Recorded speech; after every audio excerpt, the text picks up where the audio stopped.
Baik, bismillahirrahmanirrahim. Assalamualaikum warahmatullahi wabarakatuh. Nah, pada kesempatan kali ini, di pertemuan keempat mata kuliah Sistem Multimedia, kita akan membahas tentang media penyimpanan, multimedia gitu ya. Nah, mungkin sudah tidak asing dalam kehidupan sehari-hari kita sering memakai hal-hal seperti ini untuk menyimpan sebuah data gitu ya. Tapi banyak media penyimpanan yang sekarang itu masih dipakai dan ada juga yang memang eh, sudah sangat tidak dipakai lagi. Memang itu disesuaikan dengan perkembangan zaman gitu ya. Nah, topik bahasan kita akan membahas tentang pengertian dari kegunaan storage device, terus hierarki storage device itu sendiri, jenis storage device dari mulai teknik akses, media yang digunakan gitu ya. Terus cara kerja storage device-nya, pengenalan bagaimana jenis storage dan pengenalannya dari berbagai jenis storage device-nya. Nah, apa dari pengertian storage device ya? Nah, ini storage ini jadi kalau bisa disebut sebagai penyimpanan ya, storage penyimpanan. Bisa juga storage penyimpanan kulkas atau apa gitu ya, penyimpanan makanan atau apa, lebih kepada penyimpanan. Nah, sedangkan dalam computer science ini bisa disebut sebagai a part of computer that store information for a subset used to retrieval gitu ya, atau di dalam American Heuristic Dictionaries ya. Ini storage juga bisa disebut juga the holding place for digital data. Storage implied to repository that retain its content without power gitu ya. Jadi tanpa menggunakan sebuah tenaga atau listrik ya. Nah, jadi storage device ini sebagai media penyimpanan data saat komputer itu dimatikan. Nah, bentuk materi yang fisik yang digunakan untuk penyimpanan data ini bisa juga disebut sebagai media storage. Nah, alat yang digunakan ini banyak sekali ya. Jadi umumnya ini digunakan untuk melakukan penulisan dan juga pembacaan ya. Jadi write dan read gitu ya terhadap media storage. Jadi disebut dengan storage device ya. Nah, mungkin jenis-jenisnya mungkin sudah kita tahu seperti ya CD, ya DVD, floppy atau hard disk, ya SSD banyak ya. Nanti kita akan bahas satu-satu.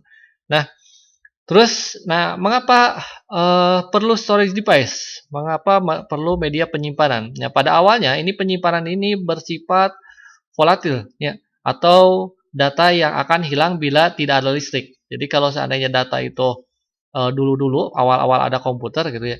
Ketika data itu ada atau mungkin juga seperti ini. Ketika Anda main game gitu ya dan game itu tidak ada memori penyimpanan atau tidak ada save-nya, contohnya Nintendo gitu ya zaman dulu gitu. Nah, ketika main game level pertama sampai level kelima. Nah, maka ketika main game lagi, awal lagi masuk lagi ke level pertama. Dan seperti itu terus-menerus ketika zaman saya kecil seperti itu Nintendo. Tapi kesini-kesini kan ada penyimpanannya seperti memori untuk PS gitu. Apalagi game-game sekarang zaman online itu hampir semuanya menyediakan penyimpanan untuk histori permainan games gitu ya. Dan zaman-zaman dulu, zaman komputer zaman dulu itu rata-rata seperti itu gitu ya.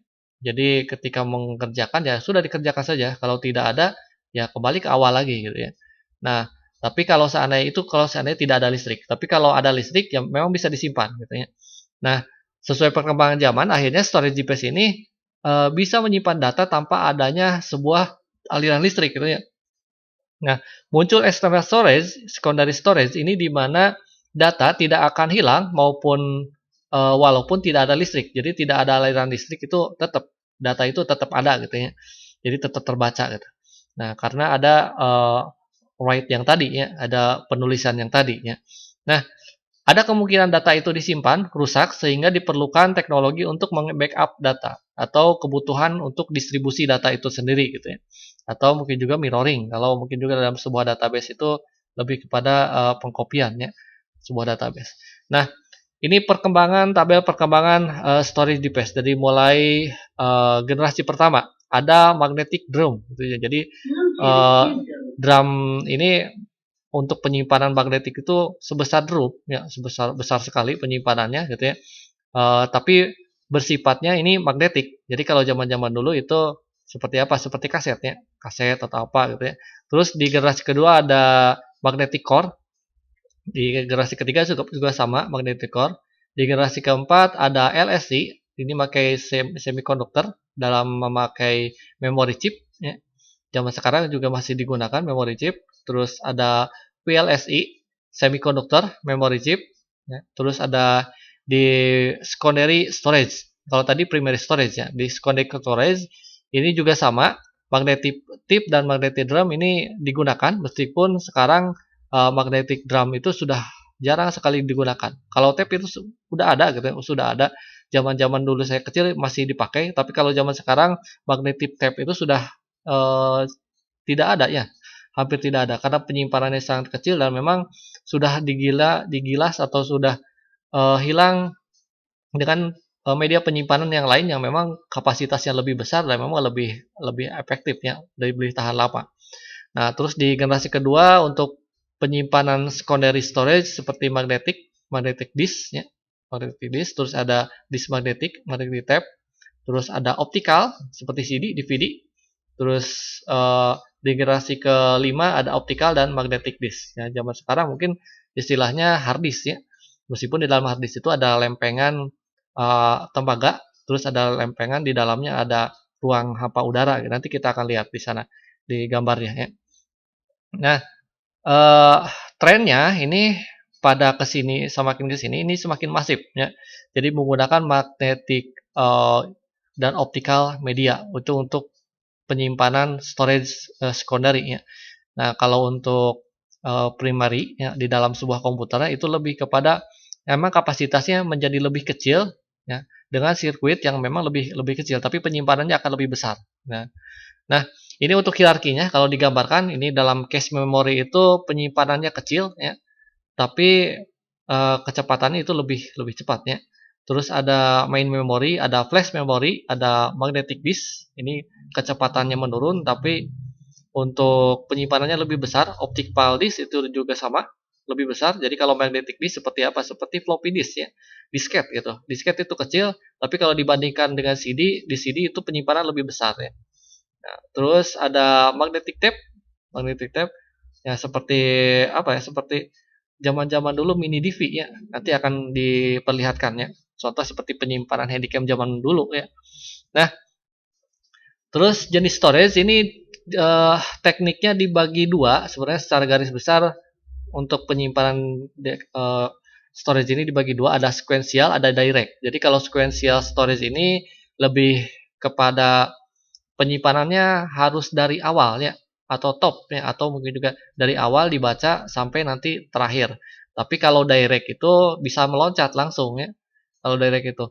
Nah, ini contohnya seperti direct disk, seperti magnetic disk dan optical disk. Kalau untuk sequential seperti tip atau magnetic tip. Jadi kalau zaman dulu pernah apa ya, lagu-lagu Rhoma Irama ya, zaman dulu kan Rhoma Irama itu ngejual kaset itu kan kaset tip ya, yang satu satu bagian itu 6 lagu ya, bagian lain 6 lagu. Jadi dalam satu album itu ada 6 bagian. Jadi kalau mau ngeloncat ke lagu kedua yang ada di tengah-tengah maka harus diputar pakai apa? Pakai pena ya atau pakai pensil. Itu seperti itu kalau direct, kalau sequential access. Tapi kalau zaman sekarang kan pakai direct access storage ya. Jadi kalau mau ke kedua ya sudah MP3-nya tinggal langsung loncat aja keduanya. Itu direct access. Nah, magnetic storage mungkin pernah lihat gambar ini, gambar layar tancap zaman dulu ya. Jadi prinsip kerja magnetic storage itu memberikan medan magnet pada storage. Jadi kalau zaman dulu Anda jahil datang ke toko kaset gitu ya, tinggal gosok-gosokan magnet, insya Allah ngaleok ya. Si lagunya jadi hancur ya, jadi fals semua. Nah zaman dulu. Tapi kalau zaman sekarang hilang oleh CD, hilang lagi oleh MP3 ya. Nah, magnetic media ini memiliki bahan bersifat ferromagnetik sehingga dapat dilakukan proses magnetisasi ya, secara elektromagnetik. Ya. Nah, apa tindakan partikel magnet ini akan menggambarkan nilai 0 dan 1 pada data biner ya, hampir sama. Nah, media magnetic storage ini digunakan yaitu dua jenis, ada jenis magnetic tape dan ada magnetic disk. Jadi kalau magnetic tape itu ya seperti layar tancap ya. Jadi diputar ada pitanya ya, ada pitanya gitu. Kalau magnetic disk itu seperti piringan ya, piringan seperti di dalam floppy disk ya, atau mungkin juga ya seperti CD ya, seperti itu ya.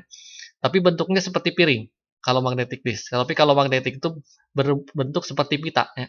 Jadi media tape itu berbentuk pita, sifatnya ferromagnetik, tapi kalau magnetic disk itu berbentuk seperti piringan, jadi dapat dimagnetisasi. Biasanya seperti dalam hard disk itu memakai ruang hampa udara. Nah, contoh magnetic tape ini pernah lihat kaset jadul seperti ini ya. Oke, sudah tidak asing. Yang tadi disebutkan seperti kaset Rhoma Irama ya, Bang Haji gitu ya. Nah, ini bersifat spesial access storage device. Jadi biasanya digunakan untuk membackup. Ya, bila disimpan terlalu lama, maka perlu dilakukan proses recopy. Jadi agar tidak terjadi kesalahan atau error pada data. Jadi kalau ini untuk penyimpanannya ini tidak bisa bertahan lama kalau untuk magnetic tape karena kapasitas apa ya, bukan kapasitas, daya tahannya itu tidak lebih baik dari jenis yang lain ya. Terus pada umumnya ini digunakan untuk menyimpan audio atau video, kapasitasnya adalah waktu ya. Jadi semakin panjang pita ya itu maka waktunya akan semakin panjang juga ya. Jadi kalau seandainya nonton film Avenger Endgame gitu ya sampai 4 jam gitu, menggunakan magnetic tape berarti pitanya itu sepanjangnya berapa meter ya. Nah, berarti semakin lama durasinya maka pitanya juga akan semakin panjang. Nah, itu tape. Terus ini contohnya seperti ini, ada mini DV ya. Terus ada quick tape DST. Ini DST kalau zaman dulu seperti video ya. Ini kapasitasnya kalau zaman DST itu seperti sampai 330 giga ya. Terus ada yang mediumnya itu sampai 150, ada yang smallnya sampai 50 ya. Meskipun jadul cuman memang apa ya? Ada masih ada beberapa yang digunakan itu. Cuman memang kualitasnya memakai kualitas DAT ya biasanya. Jadi kalau kualitas PCD ya kalau zaman dulu, kalau zaman sekarang kan Blu-ray ya atau apa gitu MPEG atau apa itu dengan kualitas yang HD malahan 4K ya. Kalau di zaman-zaman dulu emang seperti itu. Emang terbatas ya, paling mungkin mini HD ya. Nah, itu untuk DST, untuk magnetic tape.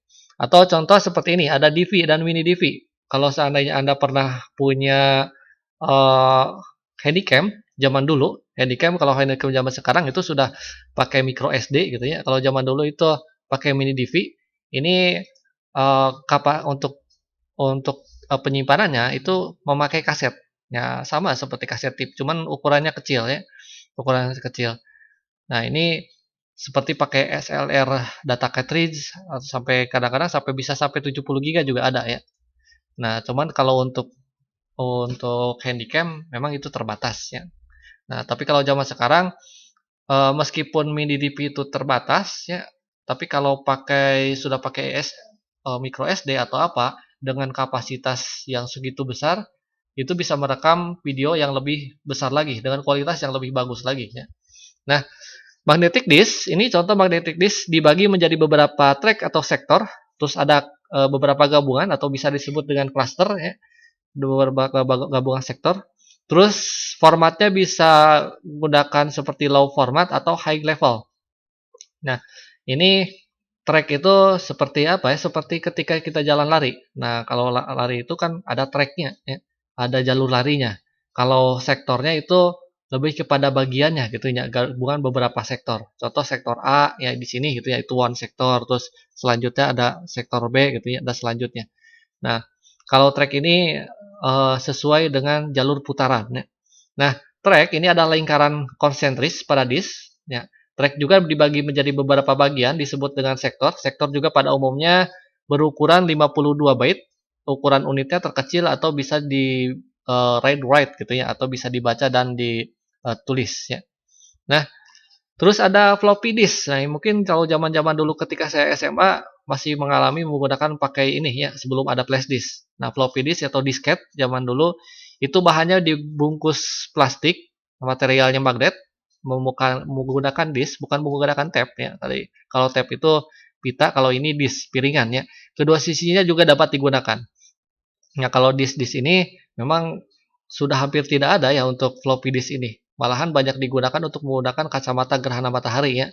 Karena sangat aman gitu. Ketika digunakan untuk kacamata las atau kacamata gerhana matahari ya lebih tidak merusak mata gitu ya untuk melindungi mata.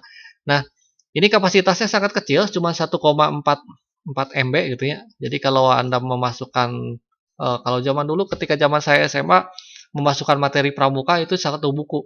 cukup satu buku 1 MB ya, karena tapi kalau zaman sekarang itu mungkin tidak akan cukup ya. Kalau menggunakan ini dipakai skripsi gitu, ya tidak akan cukup, apalagi pakai untuk foto. Foto zaman sekarang kan besar-besar ya, kadang-kadang 5 MB ke atas ya. Kalau menggunakan ini ya eh, tidak akan tidak akan memadai ya.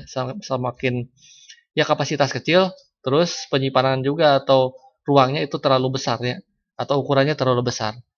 Nah, magnetic disk berbeda lagi dengan hard disk. Nah, ini hampir sama sebenarnya gitu ya. Seperti floppy disk, cuman bedanya ini tersusun dari beberapa plat aluminium. Jadi kalau yang tadi itu magnetic disk berupa tape ya. Kalau ini kalau yang tadi itu berupa piringan plastik ya. Kalau ini memakai aluminium atau glass yang dilapisi material magnet. Terus ditumpuk juga gitu ya. Memiliki head dan read write gitu ya. Jadi ini yang di dalam sebuah hard disk yang akan digunakan di dalam sebuah komputer ini isinya seperti ini ya. Jadi ada beberapa plat aluminium yang ditumpuk.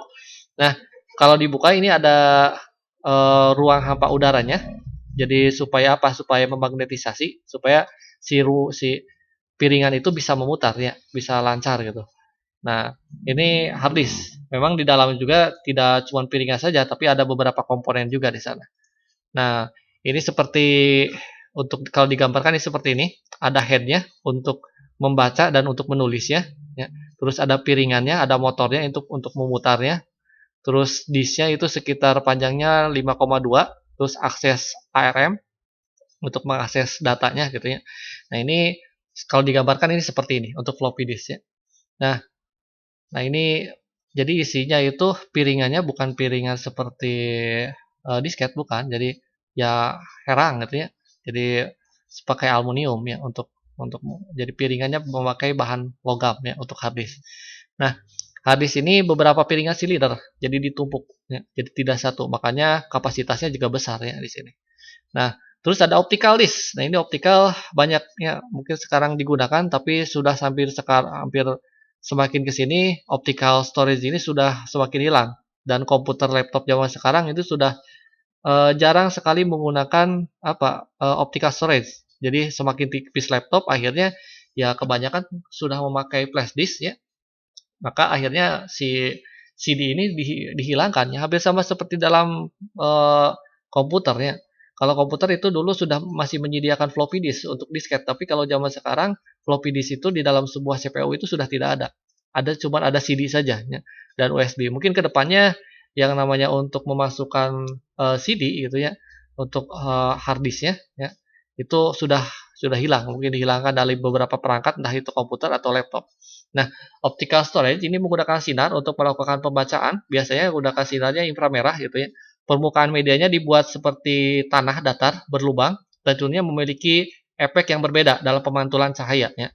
Nah, optical drive memberikan sinar yang tidak ada pantulannya, maka berarti ini adalah satu. Tapi jika ada maka akan nol gitu ya. Jadi hampir sama menggunakan perhitungan biner.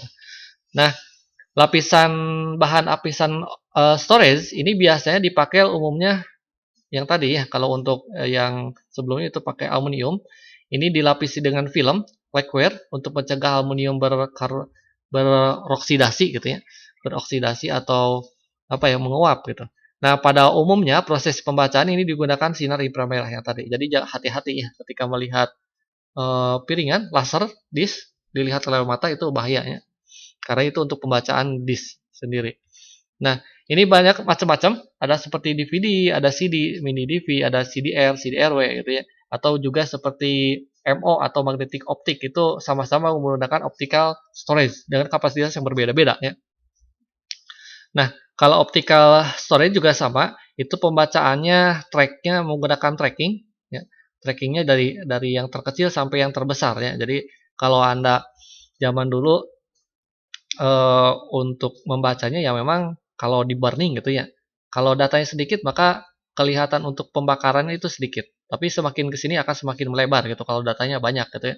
Nah, ini isinya seperti ada lacquer layer, terus ada polikarbonat dan di dalam tengah-tengahnya itu ada aluminium layer ya. Nah, nanti untuk pembacaannya itu menggunakan laser ya dan ditangkap oleh sebuah sensor ya. Nah, Optical storage ini ada ROM atau read only memory, ada ROM atau write on main read many gitu ya. Terus ada juga menulis CD atau membakar atau burn ya, atau burning permukaan piringan, atau WMRM atau many write gitu ya. Jadi seperti CDRW. Jadi ada istilah CDR dan CDRW ya. Jadi ada yang cuma bisa ditulis saja tapi tidak bisa dihapus dan tidak bisa dipakai ulang. Ada juga yang bisa dihapus ulang seperti flash disk ya. Nah, ini perbedaannya, ada perbedaan CD dan DVD. Nah, kalau CD itu compact disk, kalau DVD itu digital video disk ya, atau digital flash disk ya. Nah, ini dalam CD atau CD-ROM, bisa juga CDR atau CDRW atau mini CD yang kecil, atau di dalam DVD juga bisa DVD-ROM atau DVD-R atau DVD-RAM gitu ya. Kalau DVD-RW itu belum ya. Nah, untuk spacingnya, kalau CD-ROM itu 1,6, kalau DVD-RW itu lebih kecil lagi. Jadi space-nya itu cuman 0,7 ya mili atau nanometer ya. Jadi lebih kecil gitu, lebih kecil. Jadi lebih padat. Akhirnya ketika semakin padat jaraknya, jadi kapasitas untuk penyimpanan juga di PD itu semakin besar. Jadi kalau CD itu cuma maksimal 700 MB gitu ya. Kalau di PD itu ada beda-beda. Rata-rata itu 4,7, ada juga bisa sampai 19 GB. Nah, CD, nah ini yang tadi disebutkan, kalau CD itu sampai 700 MB, kalau DVD ada yang 17 ya, ada 4,7 rata-rata sampai 17 GB. Nah, transfer rate-nya kalau CD itu 1,50 kbps, kilobyte per second, kalau DVD itu lebih cepat, megabyte gitu ya. Jadi karena kapasitasnya besar, maka untuk pembacaan juga harus lebih cepat ya. Nah, terus perbedaan CD-R dan CD-RW. Nah, kalau CD-R itu atau compact disk recordable gitu ya, atau merupakan piringan pipih berbahan polikarbonat berdiameter 120 mm ya.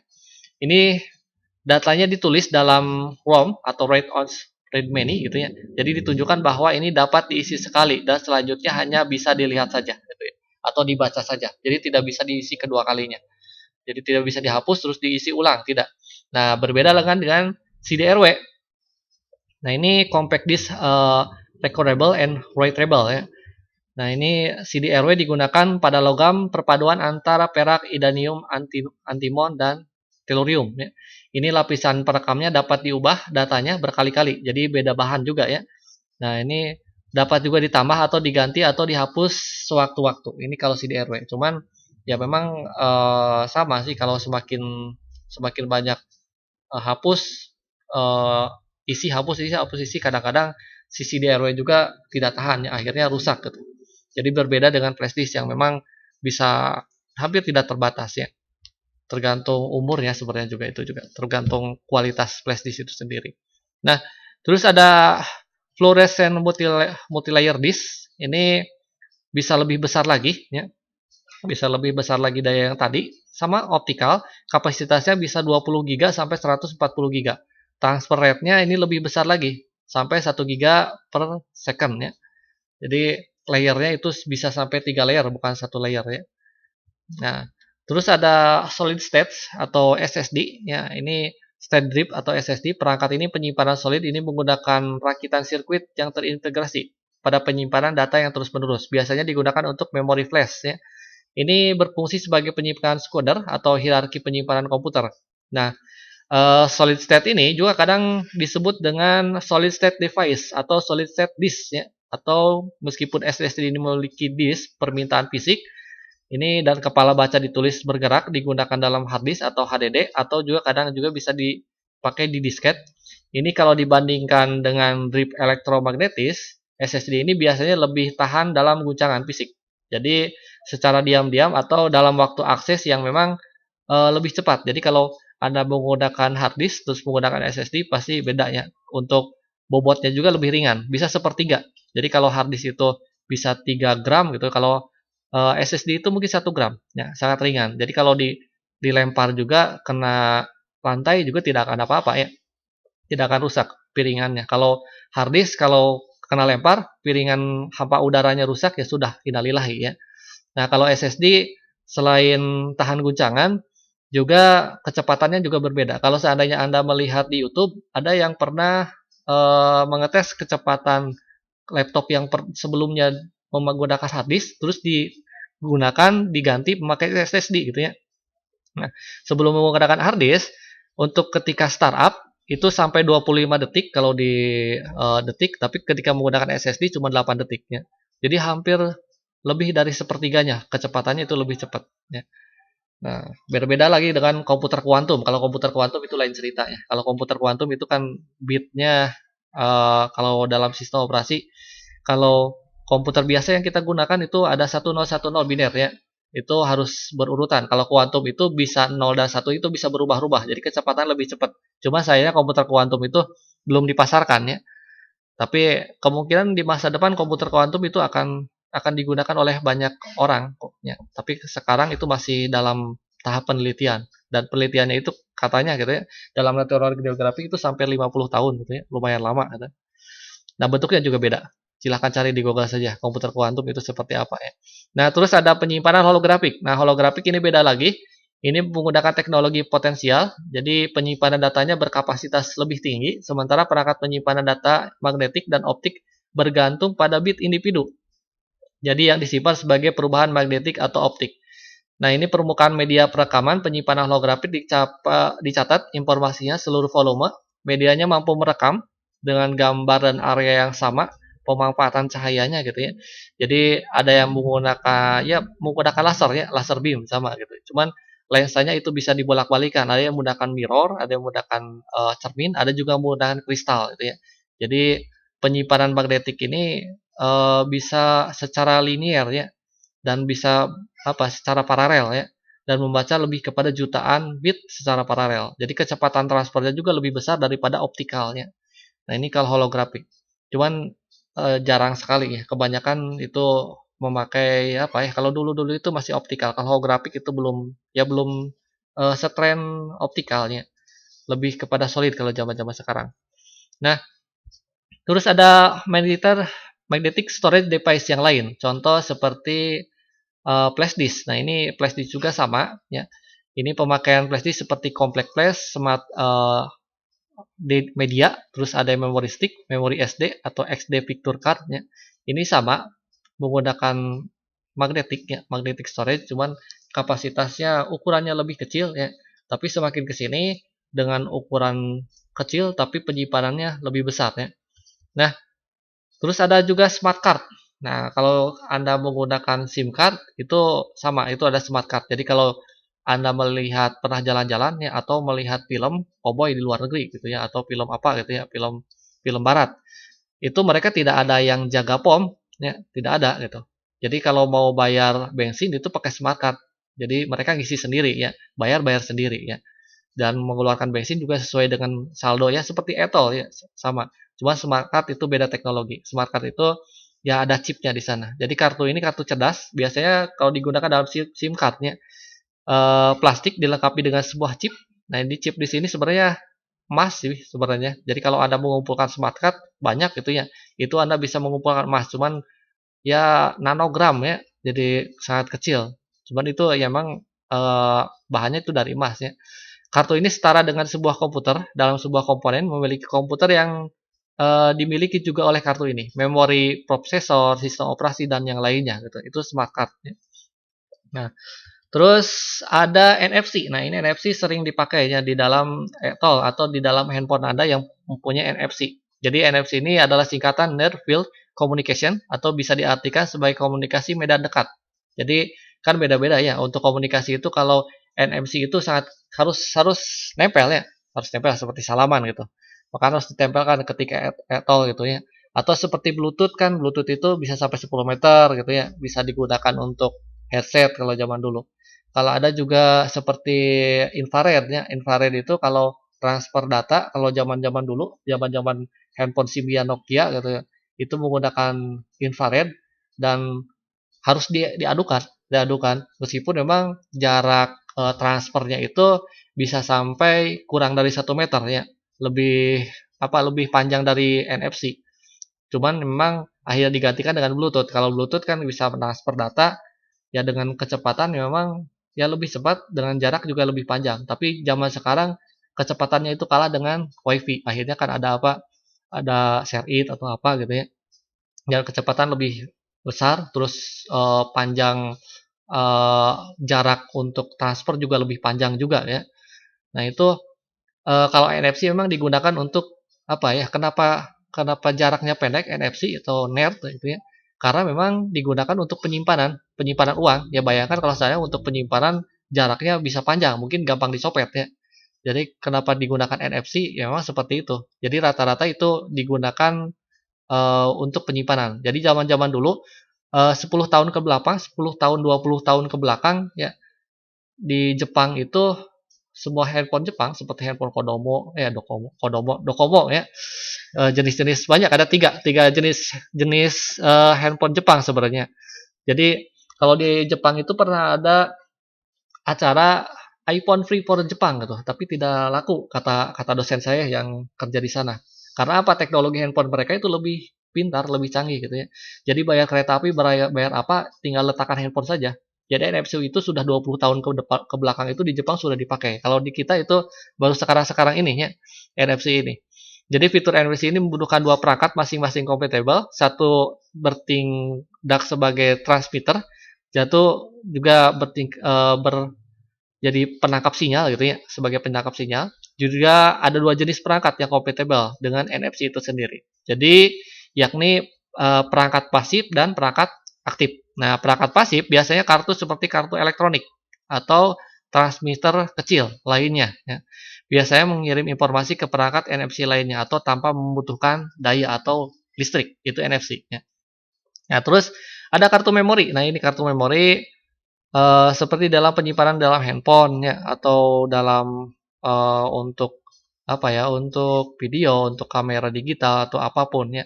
Kapasitasnya sebenarnya kalau zaman dulu itu 2 sampai 3 MB atau mungkin juga di bawah itu ya. Tapi kalau zaman sekarang sampai giga ya. Malahan tera juga sudah ada ya. Cuman memang harganya memang masih mahal gitu ya. Dan itu memang disesuaikan kenapa kapasitasnya disesuaikan dengan perangkat yang ada zaman sekarang. Jadi kalau seandainya si memori itu sekarang itu contohlah dibuat memori yang ada 4 tera. Sedangkan handphone kita itu cuman bisa membaca di bawah apa? Di bawah 1 tera gitu ya. Maka akan ngeblank gitu ya. Karena apa? Terlalu besar ya, terlalu besar untuk membacanya. Biasanya disesuaikan dengan perangkat yang dibutuhkan atau yang sedang ada atau sedang ada pada zaman itu ya. Biasanya seperti itu. Nah, ini teknik penyimpanan ini biasanya seandainya satu cluster seperti 4 kilobit, maka 3 file cluster seperti satu cluster 4 kilobit atau seperti 5 file kilobit memerlukan 2 cluster yaitu 8 kilobit. Jadi ada kelipatannya gitu ya.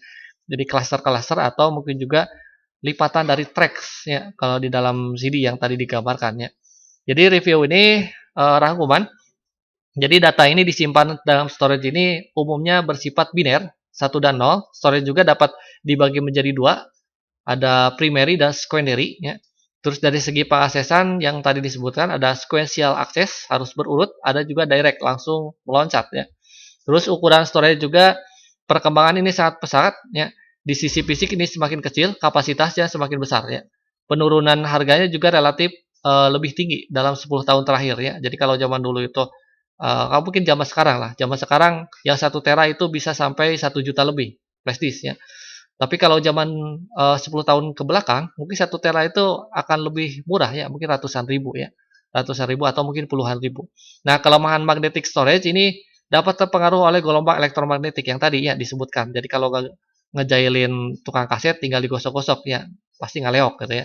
Tapi kalau zaman sekarang kan flash disk itu lebih tahan ya. Nah, baik itu saja. Terima kasih atas perhatiannya. Saya tutup. Wabillahi taufiq. Assalamualaikum.